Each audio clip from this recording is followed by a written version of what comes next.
Hello student, last slide में हमने radio wave के बारे में पढ़ा था। इस स्लाइड में हमें माइक्रोवेव के बारे में पढ़ना है। मैं आपको थोड़ा सा शॉर्ट में वापस एक बार बता दूं कि हम लोग एक्चुअल में पढ़ क्या रहे हैं। तो हमने वायरलेस ट्रांसमिशन पढ़ना स्टार्ट किया था। ये एक प्रकार का ट्रांसमिशन मीडियम है जिसके थ्रू हम लोग नेटवर्किंग कर सकते हैं या डेटा एक सिस्टम से दूसरे सिस्टम तक भेज सकते हैं।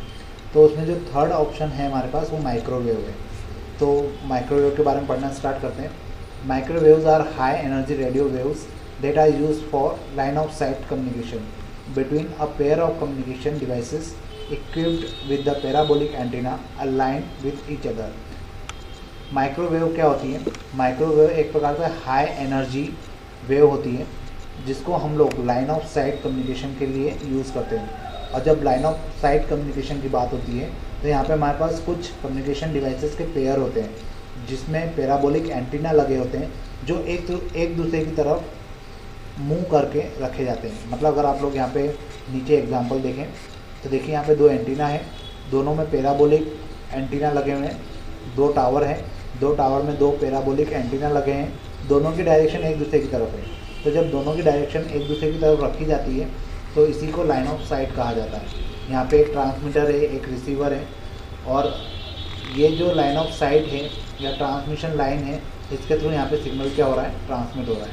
तो इसका भी एग्जांपल मैं आपको बताऊं कि अगर आप कभी नोटिस करें अपने घर की छतों पे जाइएगा कि जितने भी लोगों ने डिश एंटीना लगवा रखे हैं सभी के डिश एंटीना की डायरेक्शन, सभी छतों पर लगे डिश एंटीना की डायरेक्शन एक ही डायरेक्शन में है।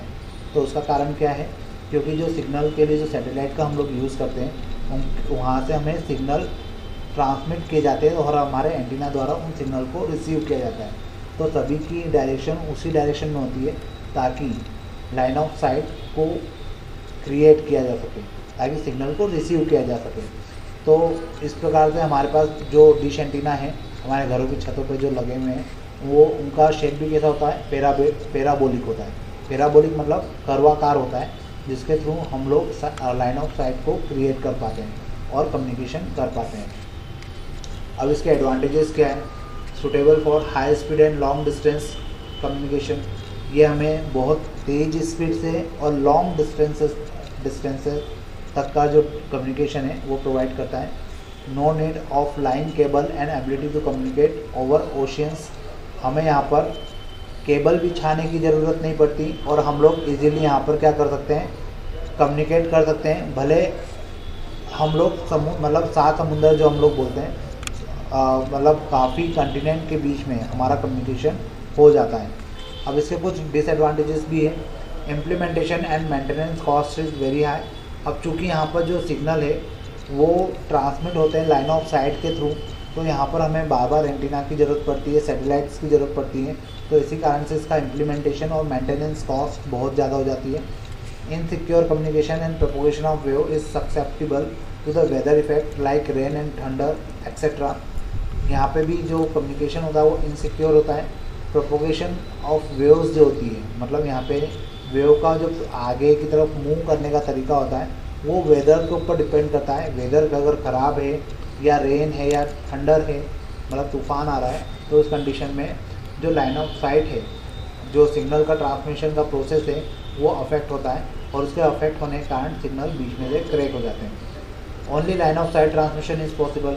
अगर आपने इन एंटीना की डायरेक्शन को बदल दिया तो आपके सिग्नल नहीं चलेंगे और आपको जो डेटा रिसीव होना चाहिए वो रिसीव नहीं हो पाएगा।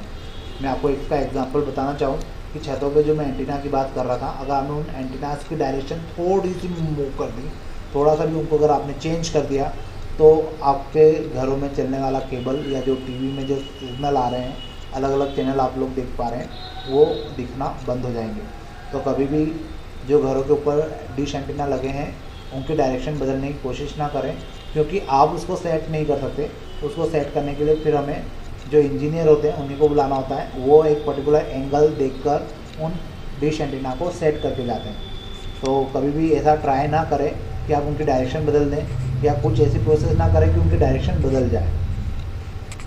अब जो नेक्स्ट टाइप है हमारे पास वो है सैटेलाइट्स, क्योंकि अभी अपने लास्ट स्लाइड में सैटेलाइट्स के बारे में बात की तो सैटेलाइट्स को भी थोड़ा सा हम लोग देख लेते हैं। सैटेलाइट्स होता क्या है? सैटेलाइट कम्युनिकेशन यूजेस माइक्रोवेव, जैसे अभी अपन ने लास्ट स्लाइड में बोला, माइक्रोवेव में जो डेटा ट्रांसफ़र होता है, जैसे डिश एंटीना का जो सिग्नल आ रहा है वो आपको एक सैटेलाइट के थ्रू आ रहा है, तो जो सैटेलाइट है वो क्या, कौन सा कम्युनिकेशन, कौन सी वेव यूज़ कर रही है, microwave as media. Satellite like the geostationary and polar satellites are used to establish communication link among various earth-based station having antennas।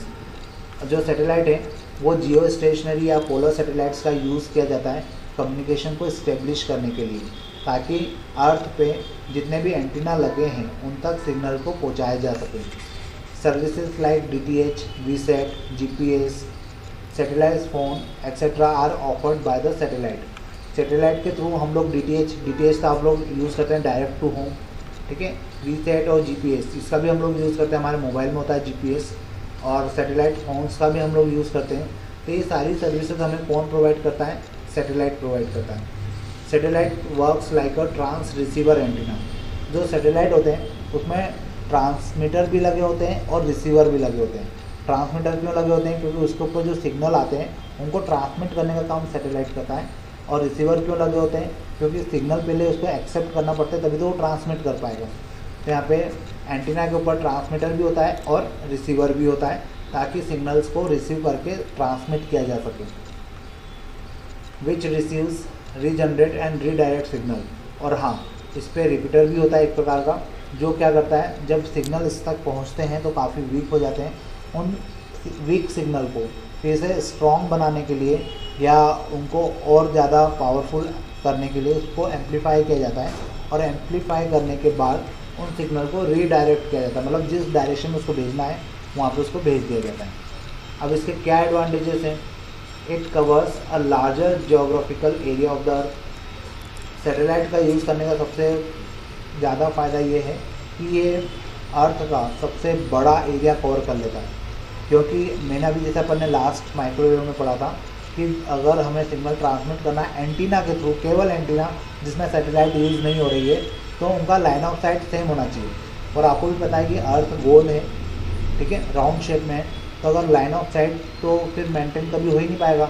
अगर एक एंटीना इंडिया में लगाया जाए, एक एंटीना अगर हम लोग अमेरिका में लगाएं, जो कि एक दूसरे के जस्ट ग्लोब पर दोनों जस्ट एक दूसरे के अपोजिट में है, तो जब ये एक दूसरे के अपोजिट में है तो सीधी सी बात है कि लाइन ऑफ साइट कभी मैच हो गई नहीं।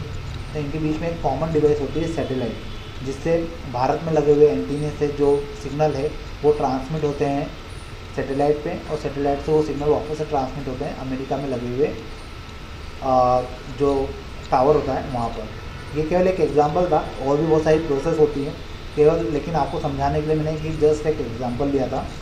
अब it offer secure, uninterrupted and high quality transmission. यह हमें क्या प्रोवाइड करता है, एक तो सिक्योर और uninterrupted high quality transmission provide करता है। मतलब यहाँ पे जो डेटा ट्रांसमिट होता है वो काफ़ी हद तक सिक्योर होता है, क्योंकि वो इंक्रिप्टेड फॉर्म में होता है। अनइंटरप्टेड होता है, वेदर की कंडीशन का इस पर कम इफेक्ट पड़ता है, पड़ता ज़रूर है लेकिन कम पड़ता है। एंड हाई क्वालिटी ट्रांसमिशन, और ट्रांसमिशन क्योंकि सिग्नल सैटेलाइट के ऊपर एक बार वापस से एम्पलीफाई कर दिए जाते हैं, तो इसका जो क्वालिटी है वो थोड़ी सी अपग्रेड हो जाती है। डिसएडवांटेजेस की बात करें, it is very expensive. Obvious है यहाँ पर सैटेलाइट इंक्लूड हो गई है तो एक्सपेंसिव तो होगा, और इसका ऑपरेटिंग कॉस्ट भी बहुत ज़्यादा होता है।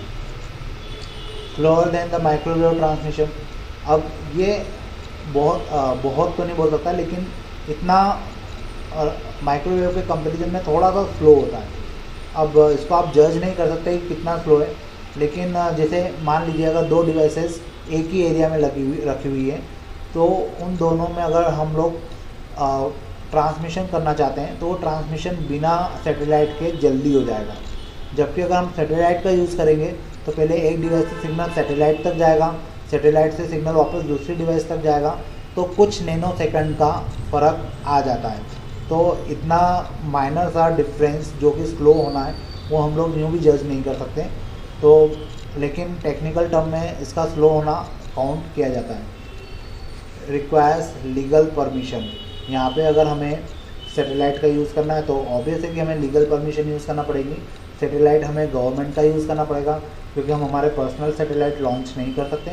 तो हमें सैटेलाइट यूज़ करने के लिए गवर्नमेंट से परमिशन तो लेना ही पड़ेगी। तो यहाँ पे आज हमने क्या देखा कि सैटेलाइट और माइक्रोवेव में किस प्रकार से ट्रांसमिशन की प्रोसेस होती है।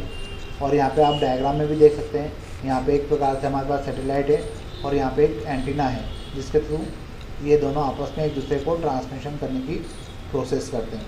तो अब हम लोग नेक्स्ट स्लाइड में ब्लूटूथ के बारे में पढ़ेंगे और अब ये होगा हमारे नेक्स्ट लेक्चर में। तो आज के लिए इतना ही काफ़ी है। ठीक है।